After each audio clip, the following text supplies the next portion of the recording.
Dear viewers, नमस्कार, सलाम, सत श्री अकाल, गुड मॉर्निंग। दोस्तों, आज फिर हम पद्म भूषण मौलाना अब्दुल करीम पारेख के बेटे माजिद पारेख साहब से बात करेंगे।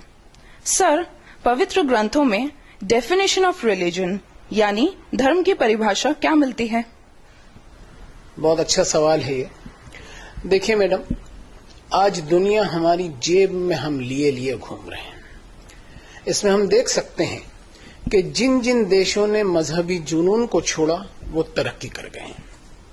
हमारे देश में दो चीजें बहुत ज्यादा पाई जाती हैं, एक है ओवरडोज ऑफ पॉलिटिक्स और दूसरी ओवरडोज ऑफ रिलीजन। और इतिहास हमारा भरा पड़ा है कि जब जब सड़कें खून से लाल हुई, मजहब और सियासत की वजह से हुई।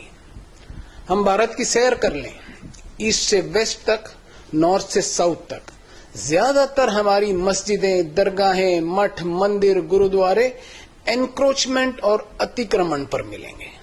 इस पर हम सोचें कि हम पब्लिक प्रॉपर्टी का धर्म के नाम पर अतिक्रमण करें सिर्फ इसलिए कि हमें ईश्वर की इबादत, प्रार्थना और वर्शिपिंग करनी है, तो मैं समझता हूं कि हम एक तरफ पब्लिक प्रॉपर्टी का अतिक्रमण कर रहे हैं और दूसरी तरफ भगवान की इबादत, पूजा, वर्शिपिंग की उसे रिश्वत पहुंचा रहे हैं। हम सोचें कि क्या वो इससे खुश हो जाएगा?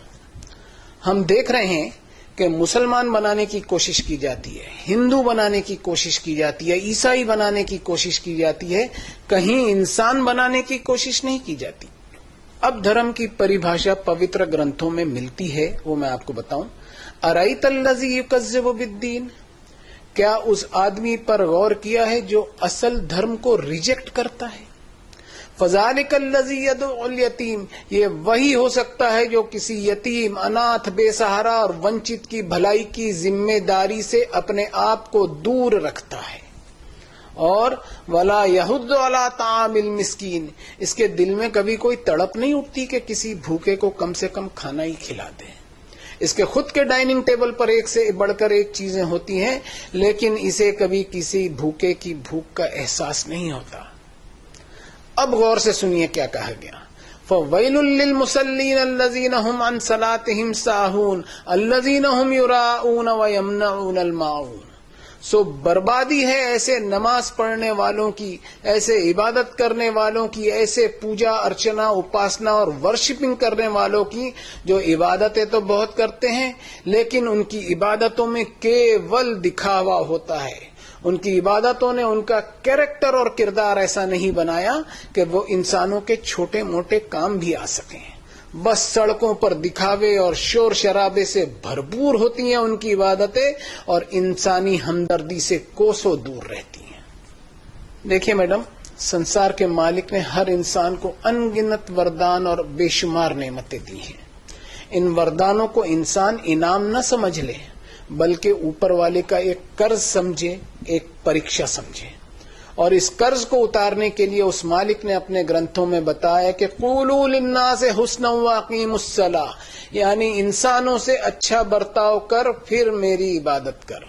लोगों को उनके अधिकार देता चला, ये सोचते हुए कि जो कुछ तेरे पास है उसमें से तुझे इंसानों के लिए कंट्रीब्यूट करना है, और इस कंट्रीब्यूशन में तुझे कभी किसी पर कोई एहसान नहीं जतलाना है, बल्कि ये समझते हुए कंट्रीब्यूट करना है कि लोगों का तुझ पर अधिकार निकलता है जिसे तुझको अदा करना ही करना है, इसलिए कि जो चीज तू हासिल किए हुए है वो तेरी खुद की प्रॉपर्टी नहीं, बल्कि उसका असल मालिक मैं हूं।